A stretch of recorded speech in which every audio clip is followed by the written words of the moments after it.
खिंचाव, आकर्षण, किधर को जाने की इच्छा, बदल जाने का मन, कुछ अनजाना, कुछ नया पा लेने की अभिप्सा। कोई ऐसा है जिसको ये ना होता हो?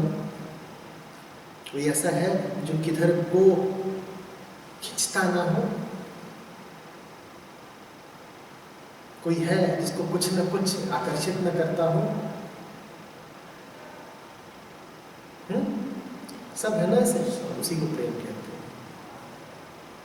लेकिन खिंचाव दो तरह का हो सकता है। एक तो वो जो आपको वहां तक ले जाए जो आप सचमुच चाहते हैं, दूसरा वो जो वादा तो ये करे कि असली मंजिल तक ले जाएगा, ले कहीं और जाए। खिंचाव दोनों ही है। पर जैसे दुनिया की हर चीज के साथ होता है, जैसा हमारी हर सांस के साथ होता है, हमारी हर गतिविधि के साथ होता है, मामला असली भी हो सकता है और नकली भी। तो खिंचाव है, पर यह देखना पड़ता है कि किधर को जा रहा है। अंततः आपको शांति चाहिए, अंततः आपको कुछ ऐसा चाहिए जो आपको बिखेर के रख दे, कुछ ऐसा चाहिए जो आपको भस्मीभूत कर दे, हालात से ऐसा पूरित कर दे कि आप नाच उठे, ऐसा मतवाला कर दे आपको कि आप मुंह से आवाज ना निकले। हम सबको उसकी तलाश है, उससे कम में हम कभी राजी होंगे नहीं। इसका प्रमाण ये है कि छोटा मोटा जब मिलता है तो वहीं पर रुक जाते हो। कभी लगातार मन को क्या आस बनी रहती है कि कुछ और भी तो मिले। हम में से कोई ऐसा है जिसको पूरा पड़ गया हो? सबके मन में क्या आशा बैठी, अभी और चाहिए। यही प्रेम है। दिक्कत ये होती है कि हम ये नहीं जान पाते कि हमें और क्या चाहिए। हमें लगता है और फर्नीचर चाहिए, हमें लगता है और कटलरी चाहिए, हमें लगता है और एयर कंडीशनर चाहिए, 2-4 और मकान का वगैरह चाहिए, या थोड़ी इज्जत या ओहदा चाहिए।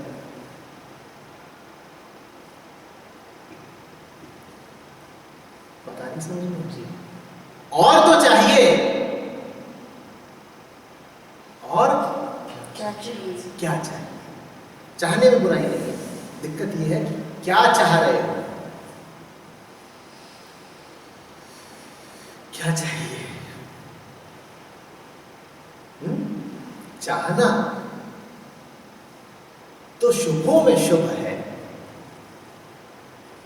सवाल बस ये कि किसको चाह रहे हो, क्या चाहते हो। चाहना तो प्यारी बात है।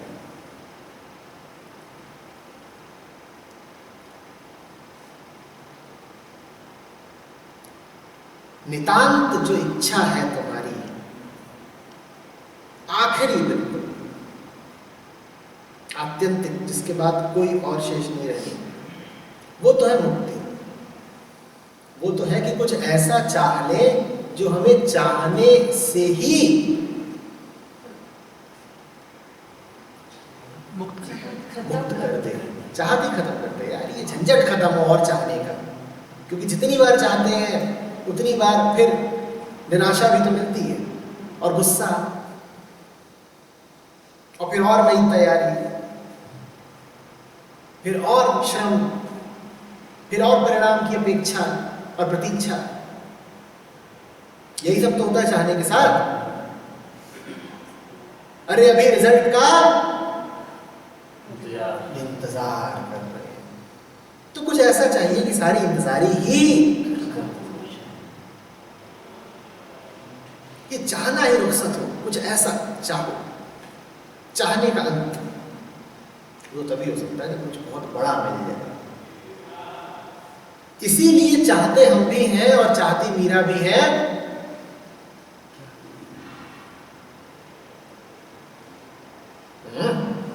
वो चाह रही हैं जो सबको समाप्त कर देगा, हम छोटे छोटे चीज। वो कुछ ऐसा चाह रही हैं जो उन्हें मंजिल तक पहुंचा देगा, और हम कुछ ऐसा चाह रहे हैं जो हमें मंजिल से अभी और अलहदा ही रखेगा। चाह दोनों रहे हैं। मीरा के पास जाओ, कहो चाहिए, बोलेगी बिल्कुल।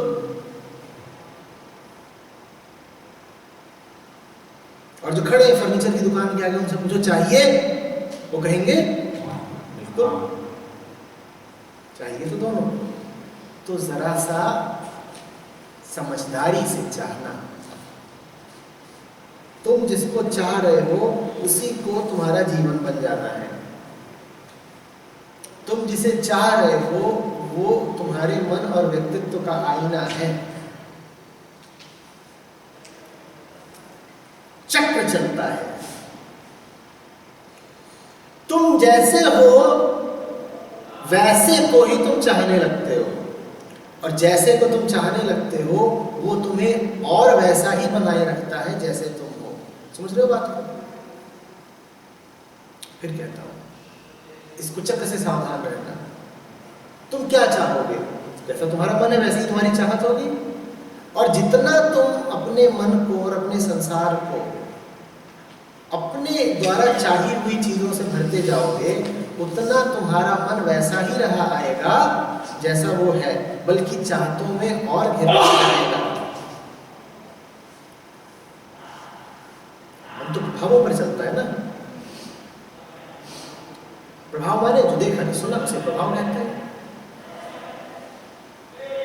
तुमने भर ली अपने चारों ओर वही चीजें जो तुम्हें लगता है तुम्हें चाहिए। अब मन दिन रात उन्हीं को तो देखेगा। तुम कामुक आदमी हो, मन में देह की चाहत बसी हुई है।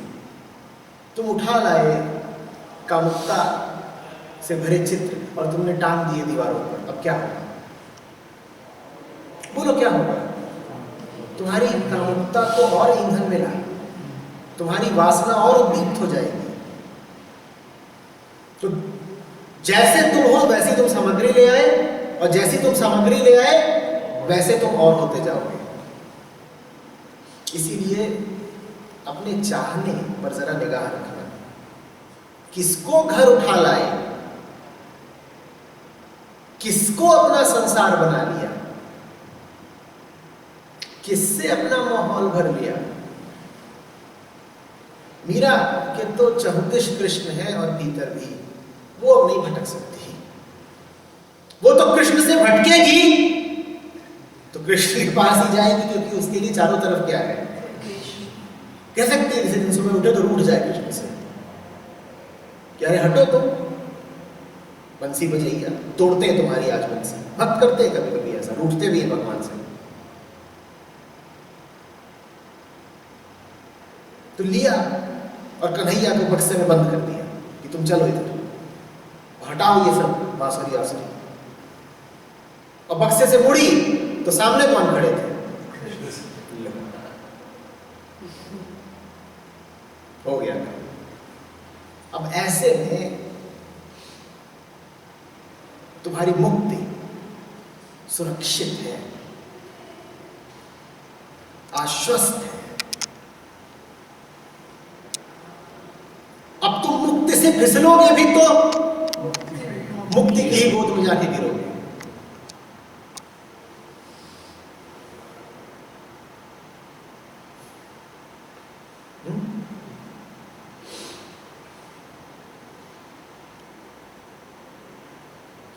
आध्यात्मिक साहित्य में आप खूब पढ़ते होंगे, सुनते होंगे कि इच्छाओं, कामनाओं, वासनाओं के निराकरण पर खूब जोर दिया गया है। वो कई बार दमन के रूप में भी सामने आता है। देखा है ना?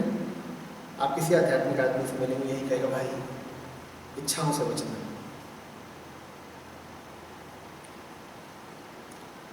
इच्छाओं में बुराई नहीं है। इच्छाओं में बुराई मात्र इतनी है कि वो आपको आपकी प्रबलतम इच्छा से वंचित कर देती है।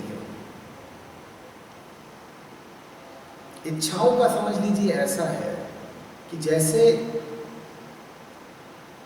आपके शरीर को किसी पोषक तत्व की इच्छा हो, खून की, प्रोटीन की, विटामिन की, किसी मिनरल की, और आप जाते हो चिकित्सक की ओर, या जाते हो दवा की दुकान की ओर, तो आप जा रहे हैं उस इच्छा की ओर जो वास्तव में आपके लिए हितकारी है, और रास्ते में दूसरी इच्छाएं आ घेरे। चले थे दवा लेने को और मिल गया चाट वाला, चले थे दवा लेने को और मिल गया खिलौने वाला, और कर ली खिलौने की इच्छा और कर ली चाट की इच्छा, तो नतीजा क्या होगा? नतीजा ये होगा कि जो वास्तविक इच्छा है, जिस इच्छा में सार है, सार्थकता है, वो न पूरी हो पाएगी, कलपते रह जाओगे।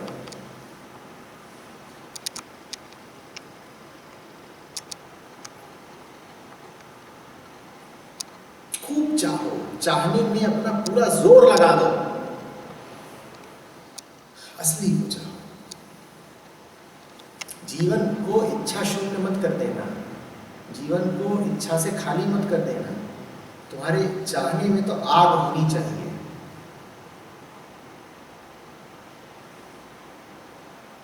लेकिन फिर सवाल वही होगा कि क्या चाहते हो? जान लगा दो चाहने में। तो जिसको चाह रहे हो उसको ऐसा चाहो कि कोई समझौता हो ही ना पाए। दुनिया लाख प्रलोभन दे या डराए, तुम कहो नहीं साहब कुछ और नहीं चलेगा, हमें तो वही चाहिए जिसको चाहा है। ऐसी ऊर्जा हो, ऐसी कशिश हो। लेकिन सही लक्ष्य के प्रति।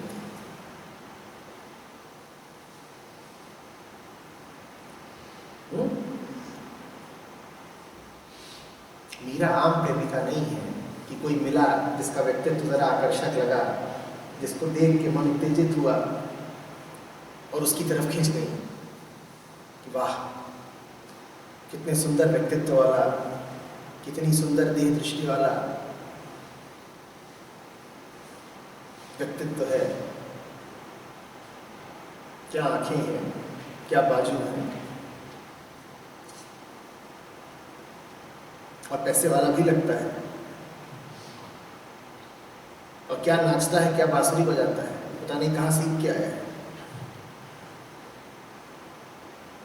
तो चलो जरा इसकी हसरत कर लें ना, ऐसे नहीं।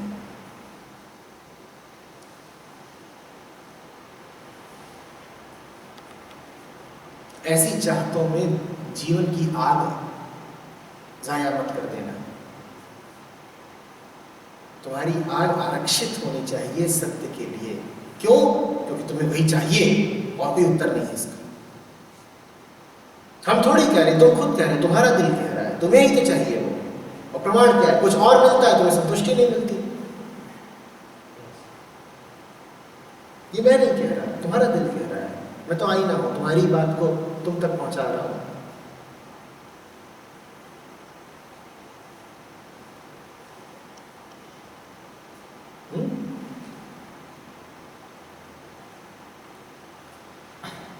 तो बहुत सावधानी रहे कि जो मुझे वास्तव में चाहिए मैं उसी की ओर जा रहा हूं, कहीं भटक नहीं गया है। विचलन के विरुद्ध सतर्कता। और दूसरी बात, जिसको चाह रहा हूं उसको सर्वस्व से न्योछावर करके चाह रहा हूं, उसके प्रति पूरी तरह समर्पित होकर चाह रहा हूं। अब मुझे वो चाहिए, भले उसके लिए अपना सर्वांग तिरोहित करना पड़े।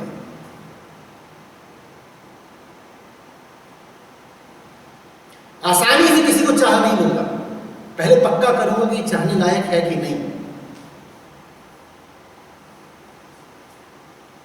और जब चाहेंगे तो मिट के चाहेंगे, जब चाहेंगे तो जल के चाहेंगे, जब चाहेंगे तो कुर्बान हो जाएंगे। आसानी से चाहेंगे नहीं। यूं ही नहीं है कि कभी इधर कभी उधर गब्दूलाल फंसते जाते हैं। पूछना पड़ता है कि आज कौन सी वाली। हर 15वें दिन उनकी चाहत बदलती है। मिले हो ऐसे से? अरे इसमें बात सिर्फ स्त्री पुरुष की नहीं है, ऐसे भी होता है। गुलाबी साड़ी थी, नहीं वो बेकार लग रही है हरी वाली, ये भी तो वही हो रहा है, चाहते ही तो बदल रही है। 15 दिन तक दिमाग पर गुलाबी साड़ी छाई थी कृष्ण पक्ष में, फिर लगा शुक्ल पक्ष तो सफेद साड़ी छा ली। ऐसे थोड़ी।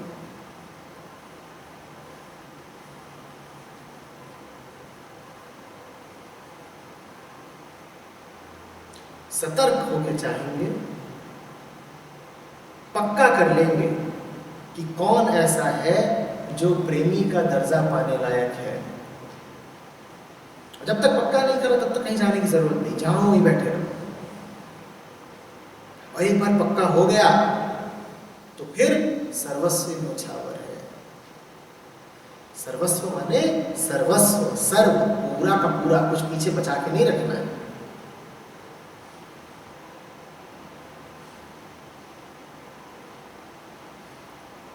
शरीर किस लिए है?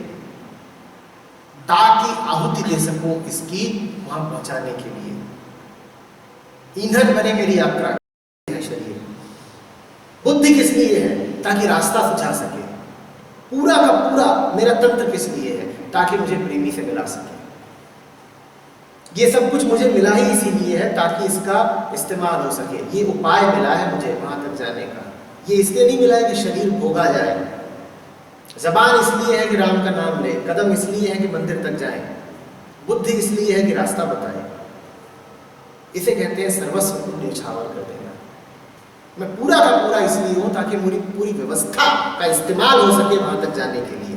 वरना तो ये हाड़ मास बचा के करना क्या है? जलाना है तो चिता पे डालना है। ये हाड़ मास बचाना नहीं है, इस हाड़ मास का प्रयोग करना है।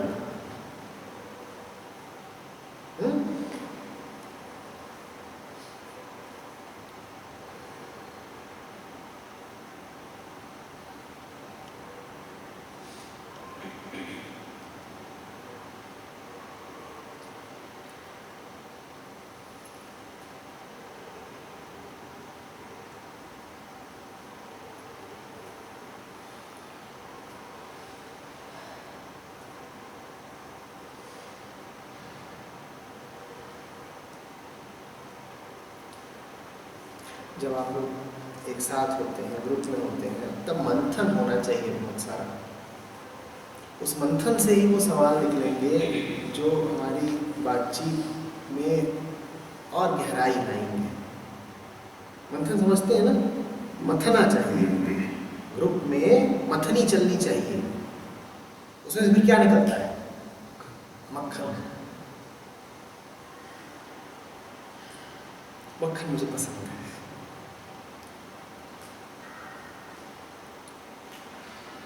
मंथन हो रहा है, मंथन हो रहा है तो फिर वो सवाल कहाँ है, वो बातें कहाँ है, वो मक्खन कहाँ है?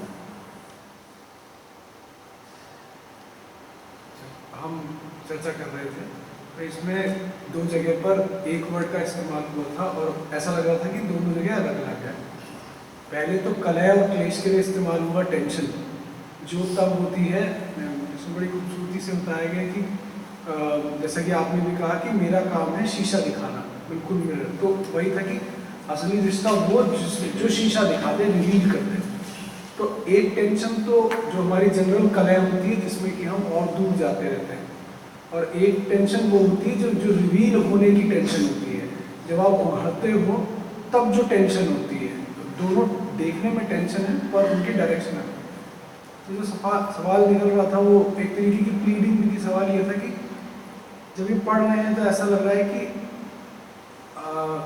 अंडर एस्टिमेट करते हुए 99% रिश्तों में मिरर वाला काम तो नहीं है।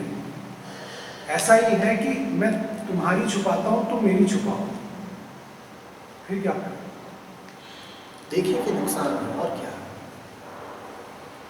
प्यार है तो सामने वाले का नुकसान करना चाहोगे?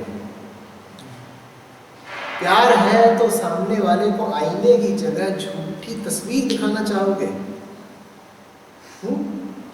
उसकी आंखों के नीचे गड्ढे पड़ गए हैं, उसके चेहरे पे झुर्रियां आ गई हैं, और वो तुमसे पूछता है मैं कैसा दिखता हूँ, तो उसे उसके यौवन की तस्वीर दिखा दोगे ये तो तुम गुमराह कर रहे हो उसको।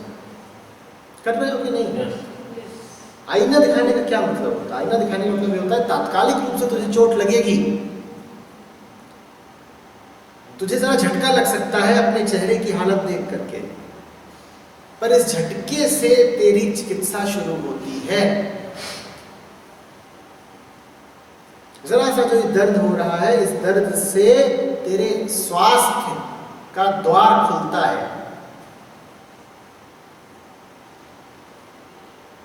तो सवाल फिर एक है, चाहते हो भी कि नहीं चाहते हो?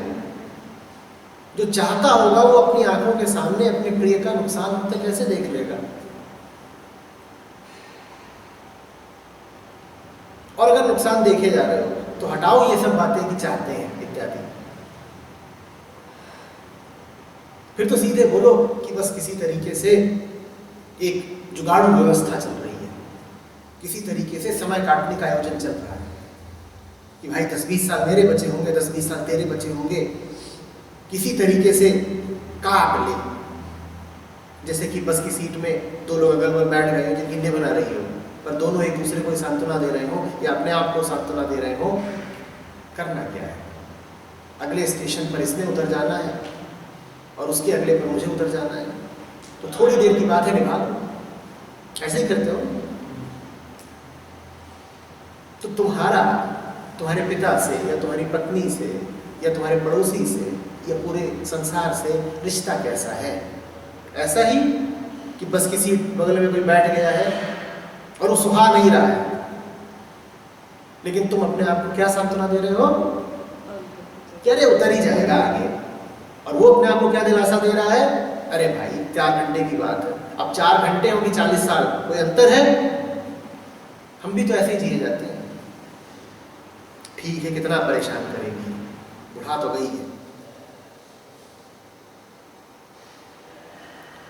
बुढ़िया मरने के करीब आ रही है, क्या इसको हिलाए डुलाए? और अक्सर ये तर्क भी दिया जाता है, बेटा अब हमें ना सिखाओ, अब इस उम्र में हम ना बदल पाएंगे, हम तो जैसे हैं हमें बस चिता तक पहुंचने दो, ऐसे ही। ये क्या उजाड़ तर्क है? इसमें कितनी क्रूरता है, आप देख रहे हैं आप क्या कह रहे हैं? आपके पास अगर 5 साल भी शेष है तो 5 साल आप कांटों पे चलना चाहते हैं, और अगर मैं आपको चाहता हूं तो मैं आपको ये अनुमति दे सकता हूं क्या? 5 साल हटाओ, 5 महीने हैं, 5 महीने आप दर्द में गुजारना चाहते हैं, तो फिर क्या तर्क है कि हमारी तो उम्र हुई और बूढ़े तोते को नहीं सुना? You can not teach an old dog new tricks. हम बहुत बूढ़े हो गए तोते, अब हमें राम राम न सिखाओ। अरे तोते नहीं है आप, और राम राम सीखने वाली बात नहीं है, तो व्यर्थ के मुहावरे ना उछाला करें। ये भी अभी सुना मैंने कि बेटा ये तोता बहुत बूढ़ा हुआ, अब राम राम ना बोल पाएगा। क्या बात है, कितनी खौफनाक बात है। तुम तोते हो, जोश दिखाओ, पंख दिखाओ,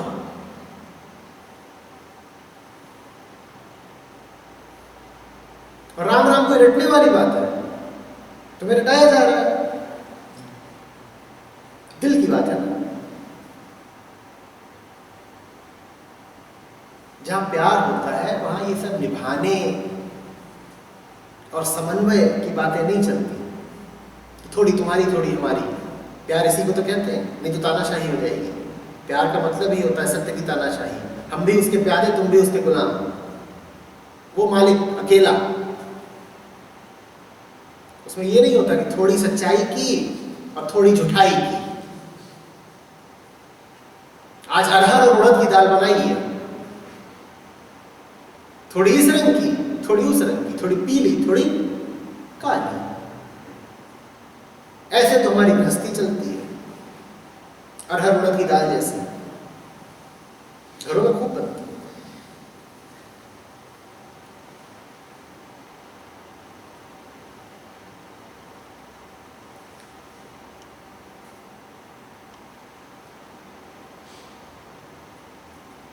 सत्य एक होता है, अडिग, अचल, अपरिवर्तनीय, कट्टर, उसके साथ कोई छेड़खानी नहीं होती।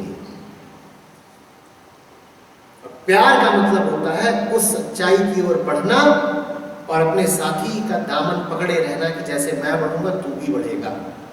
मेरा पहुंचना तेरे पहुंचने पर निर्भर करता है, अकेले तो नहीं जाऊंगा सनम, चलेगा तो तू भी साथ। अब कैसे तुझे ले जाना है ये प्रकार मैं उपाय निकालूंगा। ये बुद्धि किस लिए? उपाय निकालने के लिए। बुद्धि इसलिए थोड़ी है कि चालाकियां सीखे, चतुराइयां सीखे। बुद्धि है ही इसीलिए कि सच्चाई की तरफ बढ़ने का उपाय निकाले, इसलिए दिया गया है दिमाग। दिमाग का ये है वाजिब इस्तेमाल। हम दिमाग का इस्तेमाल किसमें करते हैं? किसी को लूटने में, कहीं अपनी छवि बना लेने में, कहीं दो पैसे के फायदे में, ये सब में हम दिमाग लगा देते हैं। दिमाग इसलिए नहीं है, दिमाग इसलिए ताकि जब मंदिर की ओर चलो और रास्ते में बाधा हो तो बुद्धि लगा सको कि पार कैसे करनी है।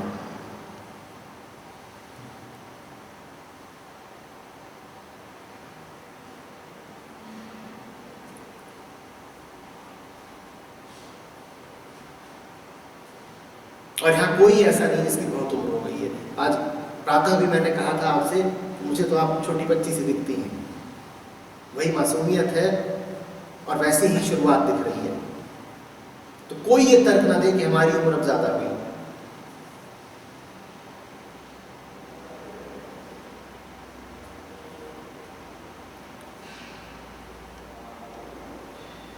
जीवन इसलिए है ताकि जीवन की पूर्णता तक पहुंच सको।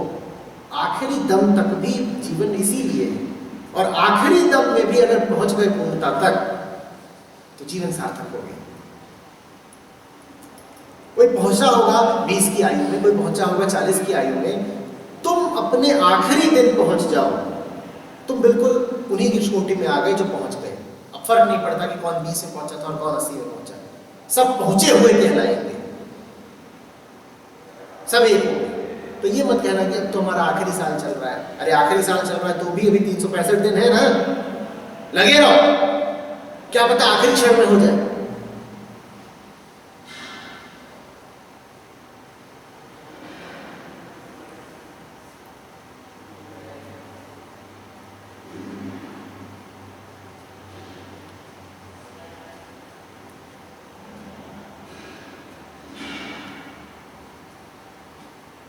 कहिए, बोलिए। इसमें जब थर्ड पेज पे पढ़ रहे थे तो उसमें एक जो फील आई थी बार बार, वो ये आई थी कि बहुत ज़्यादा इस बारे में बात होती है कि कपड़ा डालो, कपड़ा डालो, कपड़ा हटा लो, कपड़ा डालो, डालो, छुपाओ, छुपाओ, जो भी ढक दो, ढक दो। कॉम्प्रोमाइजिंग बात वहाँ पर ये थी कि रिश्ता है, रिश्ते का मतलब है जो अभी है, और मैं अब से भागने के लिए पुरानी चीज़ उठा के लाता हूँ, फ्यूचर को प्रोजेक्ट करता हूँ जिससे कि अभी से बच सकूँ। उसी में हमारी कॉम्प्रोमाइजिंग रिलेशनशिप आती है, जहाँ पर हम कहते हैं जैसे ही रिवील होता दिखे उसे ढक दो। आपने भी शुरू में कहा कि असली रिश्ता वो है जो शीशा दिखाए। आखिरी पैराग्राफ में 2 शब्द का इस्तेमाल किया गया है, सिक्योरिटी और फियर। अगर मैं ही डरा हुआ हूँ तो मैं शीशा नहीं दिखाऊंगा, क्योंकि मैंने शीशा दिखाया तो शीशा मुझे भी देखना पड़ेगा। तो वहाँ पर अब ये जो ढका ढका वाला है ये थोड़ा इजी लगता है देखने में, ये थोड़ा सा ऐसा है कि एफर्ट्स नहीं लगेंगे उसमें। मान लीजिए मैं आ रहा हूँ सेशन की तरफ और मैं देखता हूँ कि मेरे से दूसरे किसी ग्रुप का बंदा फ़ोन पे बात कर रहा है, तो मेरा फर्ज बनता है उस वक्त ये है मैं जाऊँ और कहूँ कि फ़ोन अभी 4 दिन एग्जिस्ट नहीं करता। और कैसे मेरे लिए बहुत ज़्यादा आसान जो है वो ये है कि मैं आऊँ और यहाँ बैठ जाऊँ। मैं वहाँ जाऊँगा, हो सकता है वो मुझसे थोड़ी नफरत भी करे और ये सब करे। तो ऐसा लगता है कि कपड़ा डालना थोड़ा ज़्यादा आसान काम है और तर्कपूर्ण लगता है कि आंखों के गड्ढे भरे जा सकते हैं, चेहरे की जो नूर है वो करी जा सकती है। तो ऐसा लगता है कि आसान है, ढकना ज़्यादा आसान है। अच्छा नहीं लगता, अच्छा नहीं लगता। उस वक्त लगता है कि उसके पास जाके बोलो कि फ़ोन दो और मैं जेब में रख लूँ। प्रार्थना करो कि तुम्हें इतनी ऊर्जा मिले कि तुम सबको टोक सको। यहाँ जिस आसानी की तुम बात कर रहे हो ना, वो और कुछ नहीं, थकावट है। कितनी बार टोकूं और कहाँ टोकूं और कितनी बार झेलूं तुम्हारा खफा होना, क्योंकि टोकता हो तुम खफा हो जाते हो। जैसे अपने में भी तो शांति में भी ना, अपने में भी उलझन होती है कि मेरा काम यही है क्या? मेरा काम यही है क्या, और पता भी चल जाता है काम यही है, तो लगता है अब जाने दो, अब छोड़ो। इसलिए कह रहा हूँ प्रार्थना करो कि इतनी ऊर्जा मिले कि कभी मन में ये बात ना उठे कि जाने दो। रात के 3 बजे भी तुम्हें दिखाई दे कि कहीं कुछ गलत हो रहा है, तो तुम बिल्कुल उछल कर बैठ जाओ, कहो मुझे जाना है, मुझे उचित सलाह दे के आना है। भले ही पिछली 10 बार से मेरी सलाह को दरकिनार किए जाते हैं, मैं 11वीं बार भी जाऊंगा, मैं अपना फर्ज निभाऊंगा। ये बात बड़ी ऊर्जा मांगती है। मैं ऊर्जा शब्द पे जोर दे रहा हूँ बार बार, क्योंकि हम थकने लगते हैं, शारीरिक मानसिक दोनों रूप से। मानसिक हताशा को भी मैं थकान ही कह रहा हूँ। वैसे ऊर्जा तो मिलती रहती है जी। इस चीज से भी ऊर्जा। मैंने 2 चीजें अपने जीवन में देखी है। मुझे सेवा से बहुत ऊर्जा मिलती है, तो मुझे अच्छा लगता है। जिस किसी को भी जरूरत होती है, मैं मतलब मुझे लगता है मेरी इतनी उम्र हो गई और लेकिन मुझे इतना वजन नहीं उठाना चाहिए, लेकिन तभी मैं किसी को देखती हूँ उठा पाती हूँ उतना वजन, और ये टोकने के लिए मुझसे रहा नहीं जाता, मैं टोकती हूँ बात, लेकिन फिर ये बात लगता है मुझे कि मुझे टोकने के बाद वो इज्जत नहीं मिलती और मैं फिर भी टोक रही हूँ। ये बात मुझे फिर भी परेशान करती है। मैं उस परेशानी से छूटना चाहती हूँ, लेकिन फिर भी मैं परेशान होती हूँ कि मैंने टोका और फिर मुझे सुनना पड़ा, और मुझे ये भी सुनना पड़ता है कि मैं बाज नहीं आती। यही मांगी कि जितनी भी बार भलाई के बदले में बुराई मिले, उतनी बार बुराई मुझे तोड़ न दे, और न मुझ में ऐसा अहंकार जागृत हो जाए कि मैं इसी भावना में जीऊं कि मैंने ही ठेका उठा रखा है भलाई करने का। मैं प्रेम पूर्वक जाऊं, मैं हाथ जोड़ करके निवेदन कर दूं कि मुझे क्या ठीक लगता है। उसके बाद परिणाम में मुझे अगर तारीफ मिले मैं सर झुका दूंगा, और मुझे अगर निंदा मिले मैं तो भी सर झुका दूंगा। निंदा हमें तोड़ देती है। ये जो भावना होती है ना कि इज्जत नहीं मिली, या मैं तेरे पास आया था, तुझे कुछ ऐसा पता नहीं तेरा हित होता और तूने कह दिया आज ही हटिए, या तूने कह दिया मैं पहले से ही पता है, या तूने कह दिया कि हम अपने मालिक खुद है भाई, देख लेंगे अपना रास्ता नाम। बड़ा बुरा सा लगता है ना। बुरा सिर्फ तब न लगेगा जब आप ये काम व्यक्तिगत तौर पे नहीं कर रहे होंगे। जितना ज्यादा आप इस काम को परमात्मा का काम मानेंगे, उतना आप इसको थके बिना कर पाएंगे। अपना काम करेंगे तो अपनी ऊर्जा से करना पड़ेगा, आपकी ऊर्जा सीमित है। आप अपने आप को परमात्मा का गुलाम मान के, प्रतिनिधि मान के, या प्रेमी मान के, जो भी कह लीजिए, दास मानिए, प्रेमी मानिए, प्यादा मानिए, जो भी मानिए, मान के करेंगे तो फिर आपकी व्यक्तिगत ऊर्जा से नहीं होगा काम, फिर उसकी ऊर्जा से होगा, वो असीमित होती है। फिर आप पाएंगे कि उम्र मायने नहीं रखती, दिन का वक्त मायने नहीं रखता। जब भी फर्ज का बुलावा आता है आप तैयार हैं। फिर आपको इससे अंतर भी नहीं पड़ता कि पिछली बार जब आप वहां गए थे तो हार भी मिली थी और अपमान भी मिला था। लगे रहना होता है। ये एक अंतहीन क्रीड़ा है। मैं इसे एक अंतहीन युद्ध भी कह सकता था, पर युद्ध बोलूंगा तो फिर ऐसे लगेगा कि जैसे अरे दुनिया तो बड़ी हिंसक जगह है। तो मैं इसे कह रहा हूँ ये एक अंतहीन क्रीड़ा है। अब तो ये एक निमंत्रण हो गया ना, और एक ऐसा खेल खेले जो खत्म ही नहीं होना है।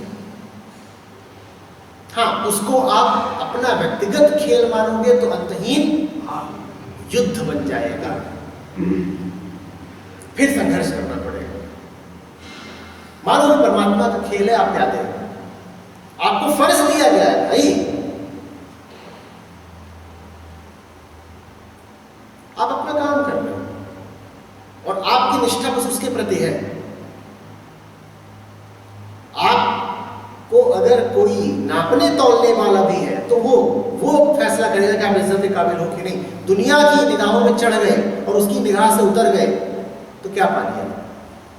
बीच बीच में तो वहां से भी तो हिल जाता है कि नहीं, वही दिक्कत डगमगा जाते हैं श्रद्धा। असल में हम पूरी तरह कभी उसके होते नहीं हैं। हम कहते हैं तेरे होंगे बशर्ते, कंडीशन लगाते हैं, तेरे होंगे बशर्ते, अरे थोड़ा थोड़ा कुछ मिलता रहे। हम उस प्यादे की तरह हैं जो तनख्वाह के लालच में काम करता है। हम उस प्रेमी की तरह हैं अक्सर जो कुछ पाने की आशा में प्रेम करता है। हम भगवान से कहते हैं भाई तेरे प्रतिनिधि हैं पर बेइज्जती तो मत दिला भाई संसार में। अब हम जाए राम नाम ले और जूते खाएं तो कहेंगे अरे ये राम नाम कहेगा बेकार व्यर्थ। राम से भी हमारी उम्मीद बन रही है कि तेरा नाम ले तो इज्जत मिले। असली प्यार करिए, तेरा नाम ले रहे हैं उसी में आनंद मिल गया, अब उसके बाद जूते मिले कि माला मिली क्या फर्क पड़ता है? हमें तो जो मिलना था मिल गया। कब मिल गया? जब नाम लिया तभी मिल गया। नाम लेने में ही तृप्ति थी, अब बाद में क्या मेरा क्या करना है? नाम के बाद अब कौन सही नाम? कहना नहीं नहीं नहीं, नाम नहीं चाहिए। क्या चाहिए? इनाम।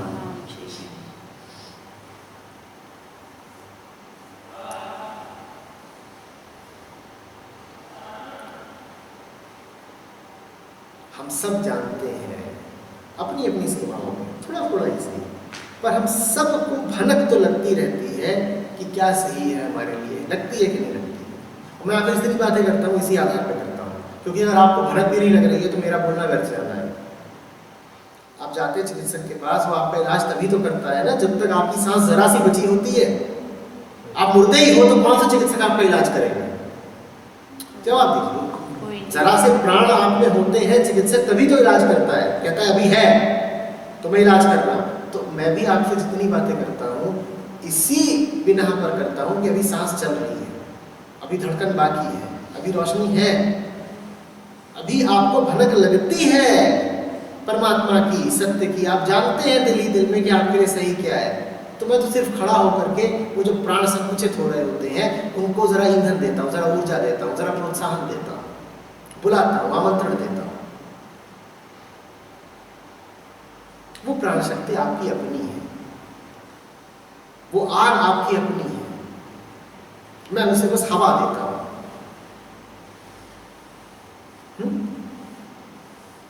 आप जानते हैं, भले थोड़ा थोड़ा जानते हैं पर जानते तो हैं। इनकार मत करिए, दिल टूटता है। जानते हैं कि नहीं जानते हैं? मुंह खुलाए बैठे क्या जानते हैं कि नहीं जानते हैं? तो सारी आध्यात्मिकता, सारी ईमानदारी, सारे धर्म का एक ही मतलब है, जितना भी जानते हो थोड़ा थोड़ा इस पे अमल करो। झूठ मत बोलना। एक बार जान गए हो तो चलना, झूठ मत बोलना। और थोड़ा थोड़ा जान के उसमें चलोगे तो और जानोगे और जानोगे और जानोगे। चलने के फलस्वरूप, निष्ठा के फलस्वरूप और जानते जाओगे। पर ये मत कहना कि जी हम कहाँ होते हैं जानने वाले, हमें तो जरा सा ही पता है। जरा और पक्का तो कर ले। वो पक्का जीवन भर नहीं होने वाला, बैठे बैठे कुछ पक्का नहीं होता, बैठे बैठे उस पिछवाड़ा पक्का हो जाता है।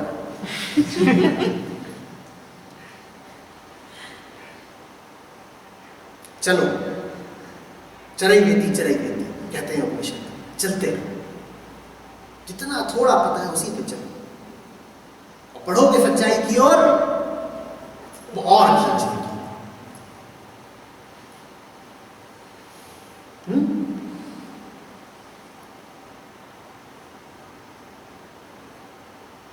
सर जैसे मतलब जब किसी को भी बताने जाते हैं जैसे तो 2 तरीके के चक्कर मतलब बहुत फंस जाएंगे जिंदगी से, तो अपने आप को बचाना पड़ेगा। फिर अगर अपने आप को बचाने का लगता है कि नहीं इनको मतलब गलत हो गया तो फिर क्या होता है कि उन चक्कर इतने स्ट्रॉन्ग होते हैं, इतने ट्रैप वाले होते हैं कि मतलब पूरी तरीके से बताते हैं। जैसे एग्जाम्पल की शादियों में जाना मेरे लिए बहुत बेकार, मतलब अब किसी फ्रेंड को या किसी को समझाना है कि ये, तो फिर वो अब उनको अगर डायरेक्टली बोलते हैं कि भाई तुम गलत, ये गलत है वो गलत, तो फिर वो बात ही नहीं। तो पर फिर अपना मतलब पूरी तरह से वो एक चक्र टाइप होता है, खींचता बताइए तो से निकल पाते हैं। ये बुद्धि है ना, इसको राम की सेवा में लगने दो, इसको सच्चाई की सेवा में लगने दो। बताने के तरीके होते हैं, बताने का एक सम्यक तरीका भी होता है, उचित। फिर कहता हूं, हम कोई मशीन थोड़ी है कि जिसमें 2 ही बटन है, सच और झूठ, कि किसी को बोला सच सच सच और किसी को बोला झूठ झूठ झूठ। अरे एक कायदा होता है, एक बात होती है, एक नजाकत होती है, उसी को तो उपाय कहा गया है। शिव सूत्र कहते हैं कि गुरु उपाय है, मतलब समझो गुरु वो जो उपाय जाने, आत्मा उपाय जानती है। अरे निकालो ना तरीके, वो ऐसे नहीं सुनता तो ऐसे सुनेगा, उपनिषदों की नहीं सुनेगा तो पुराणों की सुनेगा, निराकार की नहीं सुनेगा तो साकार की सुनेगा। 18 अध्याय है गीता में, 18 तरह के योग हैं। ये क्या चल रहा था, तो ऐसे नहीं सुनेगा तो वैसे सुनेगा। ज्ञान से नहीं सुनता, ले भक्ति से सुन, भक्ति से नहीं सुनता, ले विभूति से सुन, विभूति से नहीं सुनता, ले क्षेत्र क्षेत्र के योग सुन। बात तो एक ही बतानी है ना, वो पगला समझता नहीं, तो ऐसे कैसे देखो, दोनों चीजें देखो, ऊर्जा भी देखो, उपाय भी देखो। ऊर्जा कितनी है, एक के बाद एक कोशिशें जारी। अकल वाला होता अर्जुन तो पहले अध्याय में गीता ना खत्म हो गई होती।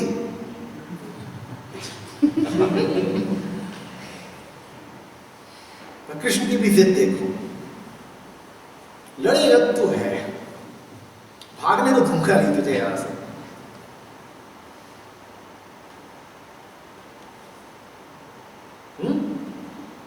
और उपाय देखो, और बता रहा हूं 18वें तक भी वो ना माना होता तो अभी 36 तक जाते, वो नहीं रुकने वाले थे। ऐसे ऐसे योगों का आविष्कार करते कि तुमने सुने ना। नहीं तो हम बात कर रहे थे ना कि योग कोई 10-25 प्रकार का होता है, योग तो योग है, पर 18 तरह के निकाल दिए उन्होंने, और 18 में गिनती रुक नहीं गई है, अभी वो 36, 40, 500 तक जाते हैं। अर्जुन इतना अड़ियल था ही नहीं। तो ऐसी होनी चाहिए तुम्हारी ऊर्जा, तुम निकाले जाओ उपाय, निकाले जाओ उपाय, प्यार से बुला लो, कभी रूठ के बुला लो। प्यार ना चले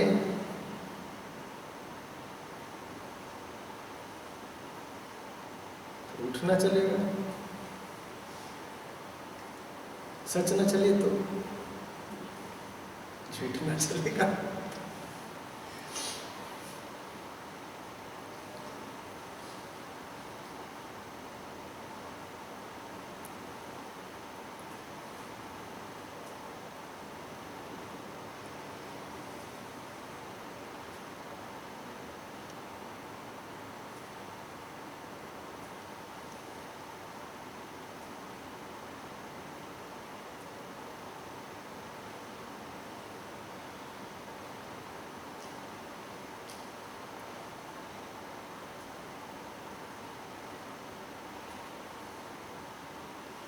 अभी इसमें पढ़ा, उसमें एक रिलेशनशिप की बड़ी छोटी सी प्यारी सी डेफिनेशन थी, रिलेशनशिप इज सेल्फ रेवलेशन। अब जब ये पढ़ा जाता है तो ये इंटेलेक्चुअल और थोड़ा सा स्टबर्न भी लगता है कि मैं तो, मेरा काम ही उभारना उभारना उभारना। उसके पैरेलल जब आप कृष्ण की बात कर रहे हैं तो ऐसा लग रहा है कि चल तो वही रहा है, रिलेशनशिप इज सेल्फ रेवलेशन और रिविलेशन, बट तरीका ऐसा अपनाया जा रहा है कि तुम्हें पता भी नहीं लगा और कपड़े उतार दिए, जो ढकाव है वो हटा दिया और पता भी नहीं लगा। वो भला ही तो चाहते हो ना सामने वाले का, जो काम कष्ट दिए बिना हो सकता है उसको कष्ट देके क्यों करना है, और जब उसे कष्ट देना भी पड़े तो कम से कम दो। शास्त्र तुमसे कहते हैं सत्यम वद प्रियम वद, पहली प्राथमिकता तो यही है कि सच्चा बोलना है, लेकिन उसके पीछे कुचलना भी है। क्या? जरा प्रिय, जहां तक हो सके मीठा बोलो, लेकिन पहली बात यही है कि सच्चा बोलना है। प्रिय बोलने के चक्कर में यह ना हो कि सत्य पे समझौता कराए। जब ऐसा हो जाए कि या तो सच्चा होगा या प्रिय होगा, तब किसको चुनना? तब सच्चाई को चुनना, लेकिन जहां तक हो सके प्रिय, दोनों को लेके चलो। सत्यम वद प्रियम वद। जब प्रिय बोलने से काम बिल्कुल ही ना चलता हो सिर्फ तब बोलना करो। कई बार प्रिया बोलने में भी बहुत एफर्ट लगाना पड़ जाता है कि मतलब किसी बात में ऐसे तो गुस्सा रहा है और वो मीठा कैसे बने उसमें मतलब यही लगाइए, उससे कहिए ऊर्जा दे, उससे कहिए भाई तेरा काम है। तंग आ गए कि मतलब तंग क्या आ गया, ये क्या तू, इससे मीठा बोलना पड़ेगा। ऐसे ही लगता है ना ये महाराज जब इनसे मीठा बोले लगता है कि नहीं, आग उठती, लगता तो है कि जला दे अभी और 4 गाली देके निकाल दे। जैसे एक बार मैंने सुनाया, 2 बार मैंने भाई। सुनाया, क्या जब इन्हें भी लड्डू खिलाए, जिन्हें जूते पड़ने चाहिए उन्हें पलट्टू परोस रहे हैं, कह रहे हैं लीजिए सुनिए जरा आप ही लीजिए। यही करना होता है, ये काम अद्वैत में हम रोज करते हैं।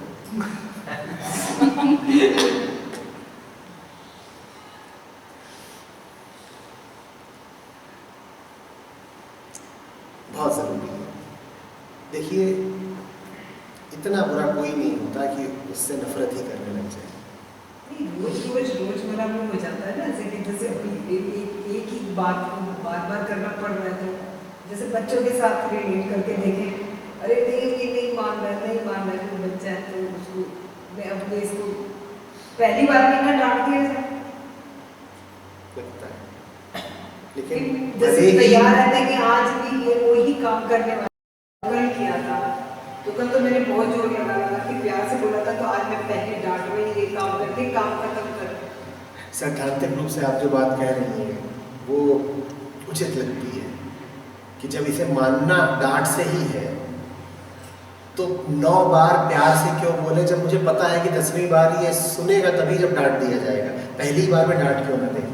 बिल्कुल ऐसा लगता है कि तरकीब बात है। लेकिन एक बात समझिएगा ध्यान से, कोई कितना भी बहका हुआ हो, भटका हुआ हो, केंद्र में तो उसके परमात्मा ही बैठा है। किसी को भी चोट पहुंचाना वाजिब सिर्फ तब है जब बाकी सारे रास्ते बंद हो गए। जहां तक हो सके उसको चोट पहुंचाने से पहले अपने आप को चोट पहुंचा लीजिए कि क्या पता ये उपाय काम कर जाए कि देख भाई तू नहीं चलेगा तो मैं खाना नहीं खाऊंगा, क्या पता ये उपाय काम कर जाए। जब ये भी काम ना करे सिर्फ तब चोट पहुंचाइए। चोट बिल्कुल आखिरी से आखिरी उपाय होना चाहिए। मुश्किल जब पहला हो सकता है, जब एक झटके में ही काम तमाम हो सकता है, तो मन कहता है आखिरी तक इंतजार क्यों करें, क्यों इतनी ऊर्जा लगाएं, क्यों इतना सब्र रखें। पर रखिए, आपकी किसी बुक में मैंने पढ़ा था कि खंड खंड हो जाए, निरंतर आप अपने से वो करते ही रहें। बस बार बार मुझे वही ध्यान आ जाता है कि निरंतर अपने उसी काम में लगे रहना।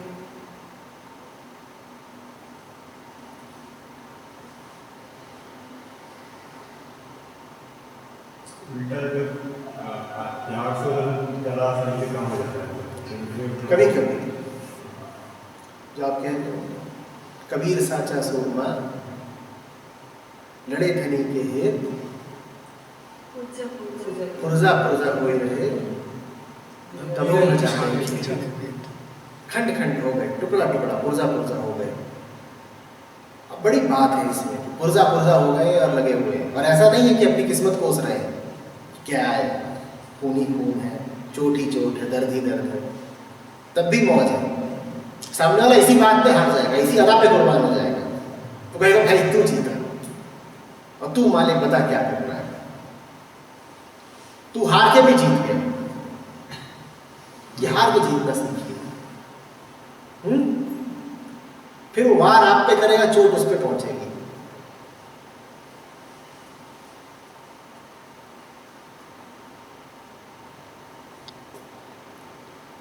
तो हमारी वो जो धारणाएं होती है ना, वो ही होती है कि जैसे मैंने घड़ा बनाया है, बड़ी मेहनत की है और टाइम भी ज़्यादा लग गया।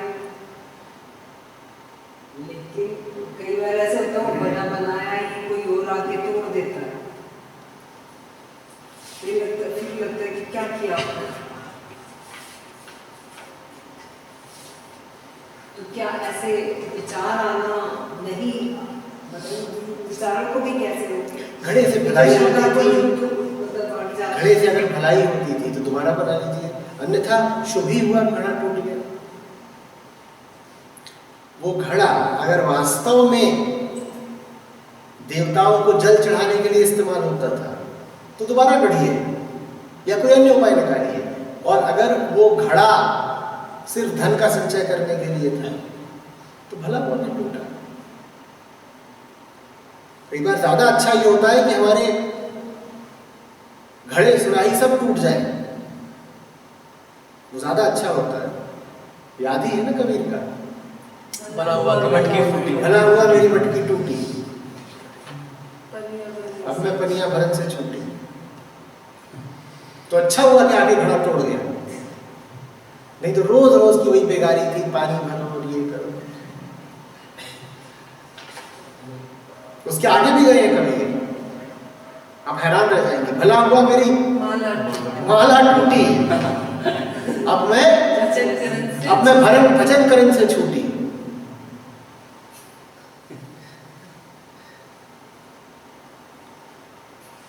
ये माला जब तक रहती तब तक भजन करना पड़ता है।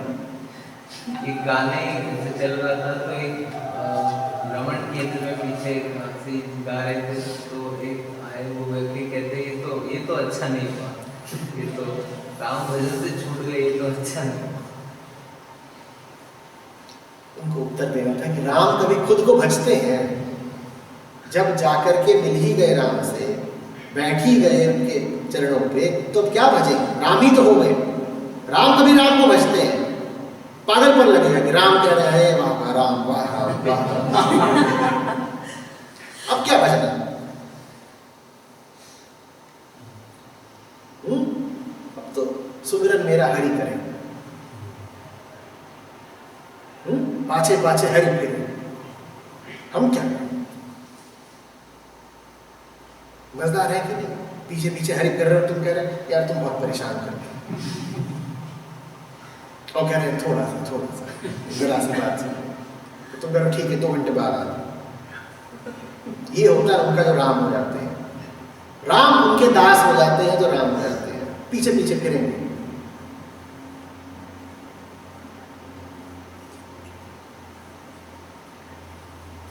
चीज जानना था जो चाहना, तो क्या चाहना है? हम तो पैसा चाह रहे हैं, चाहने का पता चला कि इससे नहीं कुछ मिलेगी, गाड़ी खरीदा पता चला इससे भी नहीं मिलेगी, घर बना ये तो पता चल रहा है कि इससे कुछ नहीं मिलेगी।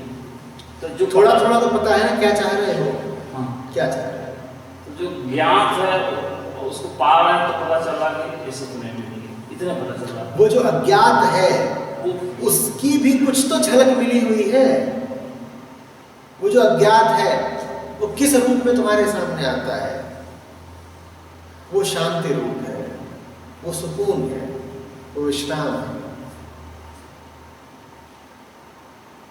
वास्तव में उसको इन रूपों में चाह रहे हो कि सुकून मिल जाए, तो अपनी दिनचर्या को देखो, जो भी कुछ करते हो जिसमें उलझे उसको देखो, देखो कि वो सुकून देता है कि नहीं देता है। कहीं ऐसा तो नहीं कि जिस गाड़ी के पीछे भाग रहे हो वो सुकून छीनने वाली हो। अब कर्जा लेकर के मकान खरीद लिया है कि गाड़ी खरीद ली है, सुकून हो?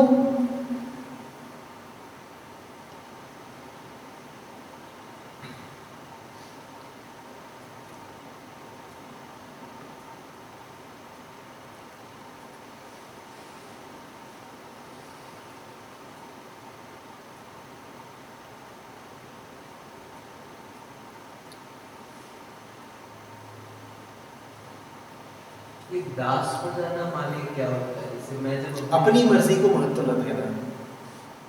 मैं जब अपने जीवन को देखता हूँ तो मेरे लिए तो वही सबसे ऊपर रहता है कि मुझे क्या चाहिए, मतलब मेरी मर्जी क्या है। जैसे मैं अपने आप को बहुत महत्व देता हूँ कि मुझे ये अच्छा लगता है, ये पसंद है। एक बार तुम जान गए कि तुम्हारी वृत्ति तुम्हें किधर को ढकेल रही है, उसके बाद भी क्या उसी के अनुसार चलना चाहोगे? दास हो जाने का मतलब यह है कि मैं जान गया कि मेरी वृत्ति है चटपटा खाने की, मेरे सामने मेज पर चटपटा सजा हुआ है और उसे न खाना मुझे बहुत बुरा लग रहा है, लेकिन फिर भी मैं वो करूंगा जो सही है, भले ही वो जो सही है मुझे बहुत बुरा लग रहा हो। सही क्या है? न खाना। और न खाना मुझे कैसा लग रहा है? ये है दास हो जाना। मैं वो कर रहा हूं जो तेरी आज्ञा है, भले वो मुझे कितनी भी बुरी लगती है। गुलाम को अपनी मर्जी चलाने का हक नहीं होता ना। मैं सच्चाई का गुलाम हुआ, अब मेरी मर्जी का भले ही विरोध होता हो, भले ही दमन होता हो, मुझे परवाह नहीं। जो राइट है वो करूंगा, भले ही वो मुझे कितना भी अखरता हो, मुंह मेरा सूख जाए, बुरे से बुरा लगता हो मुझे, पर जो सही है उससे इनकार नहीं करूंगा। दम लगेगा इसमें, दम भी लगेगा, दूसरे उससे रूठोगे भी बहुत, कहोगे तेरी बात माने तो ले रहे हैं, लेकिन ये अच्छा नहीं करा तुमने।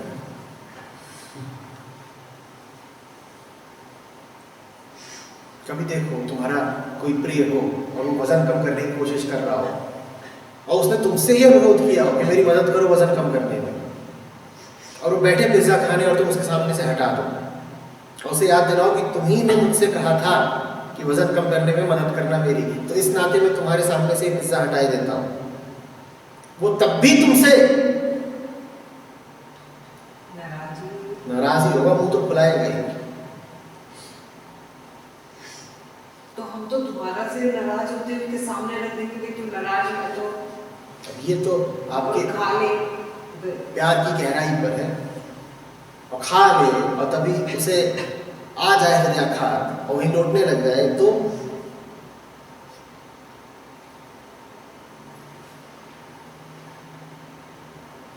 दास होने का मतलब समझ गए? भले मुझे कितना भी बुरा लगता हो, कितना भी कड़वा लगता हो, लेकिन वो करूंगा जो सही है। जो सही है उस पर चलूंगा, भले ही मेरा दिल उससे टुकड़े टुकड़े हो जाए। राह कठिन है, इसमें तो निरंतर जूझना तो जेके की 2 लाइन्स हैं इस पर। Life is and must be a series of challenges and responses.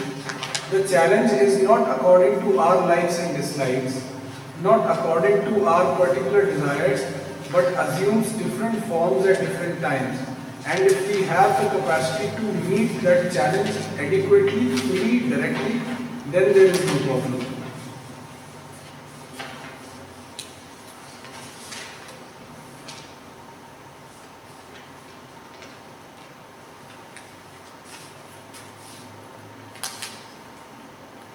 ये सब बातें भी बहुत बड़ी बात हो रही है। व्यायाम करने जाते हो जिम में, जब तीसरा सेट मार रहे होते हो तो बाजू को अच्छा लग रहा होता है क्या? कैसा लग रहा होता है? पर तुम क्या बोलते हो? तुझे बुरा लग रहा है लेकिन यही होगा। इसे कहते हैं दास हो जाना। भाई तुझे बुरा लगता है तो लगे, होगा तो यही, क्योंकि ये सही है, यही होना चाहिए।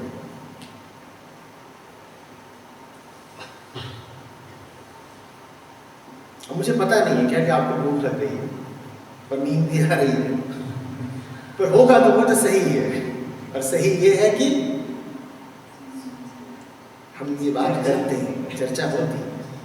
नहीं तो मुझे भी पता है कि आप लोग जब घरों पे होते होंगे तो 10:30 बजे तो खा पी चुकते होंगे। अगर लेट भी हो जाएगा तो कोई क्या फर्क पड़ता? तो भले भूख लगती हो, भले नींद आती हो, पर सत्संग सबसे ज्यादा कीमती है, तो होना चाहिए। ये है दास हो जाना।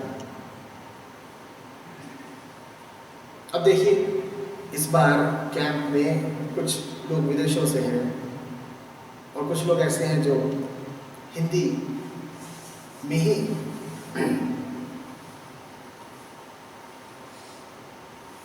बात करना चाहते हैं। तो मेरे लिए आवश्यक हो गया कि मैं 2 अलग-अलग समूह बनाऊं, एक हिंदी वाला, एक अंग्रेजी वाला। नतीजा क्या हो रहा है? नतीजा ये हो रहा है कि मुझे धुना बोलना पड़ रहा है।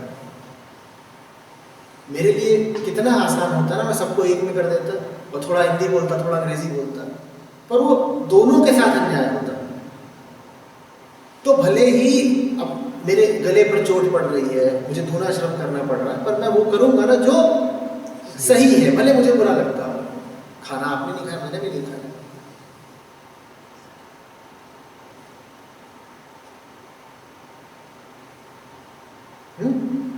ये है दास होना।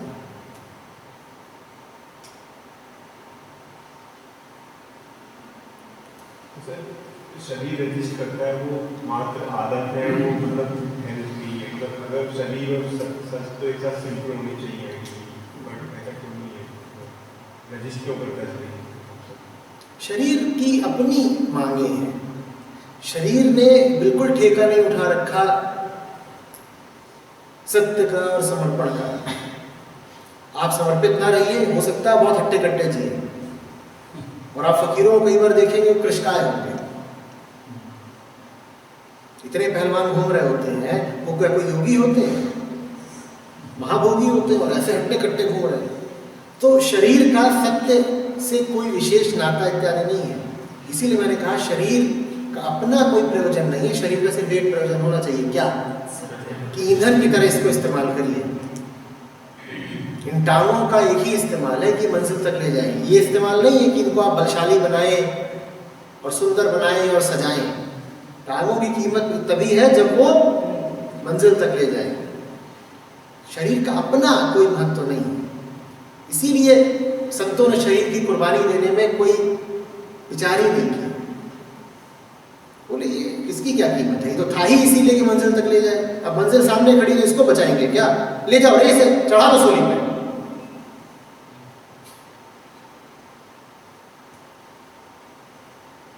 टिकट होता है हाथ में, जब कंडक्टर आता है तो कहते हैं अरे बड़ी प्यारी ये फाड़ मत देना। अरे टिकट था ही इसलिए कि मंजिल पर पहुंचा दे, फटता है तो फटे। तो शरीर भी इसीलिए फटता हो तो फटे, मंजिल कीमती है।